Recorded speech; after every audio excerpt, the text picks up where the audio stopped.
Riyadhus Shalihin bab taubat ke-8. Dari Abu Sa'id bin Malik bin Sinan Al-Khudri radhiyallahu anhu bahwa Nabi Shallallahu alaihi wasallam bersabda, ada seorang laki-laki dari golongan umat sebelummu telah membunuh 99 orang. Kemudian ia menanyakan tentang orang yang paling alim dari penduduk bumi. Lalu ia ditunjukkan kepada seorang pendeta. Ia pun mendatanginya dan selanjutnya berkata bahwa sesungguhnya ia telah membunuh 99 manusia. Apakah ia masih diterima untuk bertobat?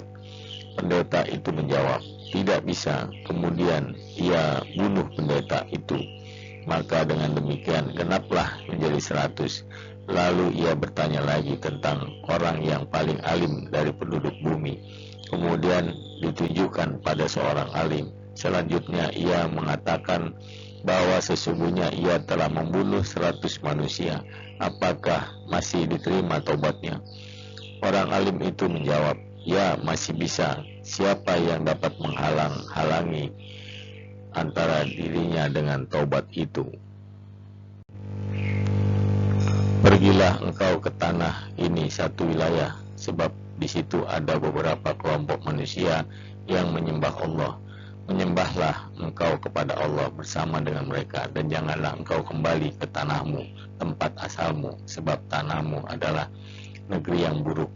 Maka ia pun bergegas pergi, sehingga di waktu yang telah sampai separuh dari perjalanan, tiba-tiba ia didatangi oleh kematian. Kemudian terjadilah perselisihan tentang orang tersebut antara malaikat rahmat dan malaikat siksa. Malaikat rahmat berkata, orang ini telah datang untuk bertobat sambil menghadapkan hatinya kepada Allah. Malaikat siksa berkata, orang ini sama sekali belum pernah melakukan kebaikan sedikit pun. Selanjutnya, ada satu malaikat yang mendatangi mereka dalam wujud seorang manusia. Lalu ia dijadikan sebagai pemisah antara malaikat-malaikat yang berselisih tadi sebagai hakim. Ia berkata, ukurlah antara dua tempat itu, kemana ia lebih dekat letaknya, maka ia adalah untuknya. Lalu para malaikat itu mengukur, kemudian didapatinya bahwa orang tersebut lebih dekat kepada bumi yang dikendakinya, yang dituju untuk taubat, sehingga ia dibawa oleh malaikat rahmat.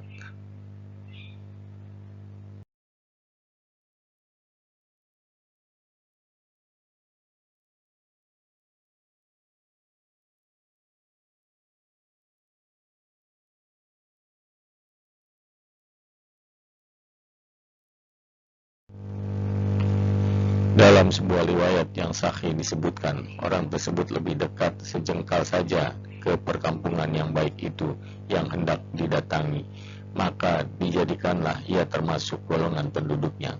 Dalam riwayat lain yang sahih pula disebutkan, Allah Ta'ala lalu mewahyukan kepada tanah yang ia tempat asalnya supaya engkau menjauh, dan kepada tanah ini tempat yang hendak dituju supaya engkau mendekat. Kemudian berfirmanlah, ukurlah antara keduanya. Maka mereka, para malaikat, mendapati bahwa kepada yang dituju lebih dekat sejauh sejengkal jaraknya, maka orang itu pun diampuni dosa-dosanya. Dalam riwayat lain lagi disebutkan, orang tersebut bergerak dengan membusungkan dadanya ke arah tempat yang dituju.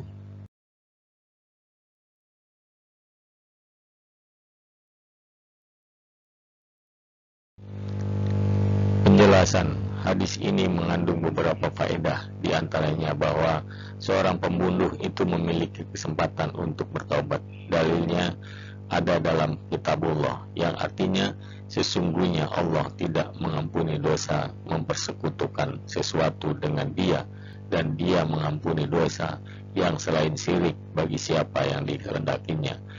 Quran Surat An-Nisa ayat 4, Surat 4 ayat 116.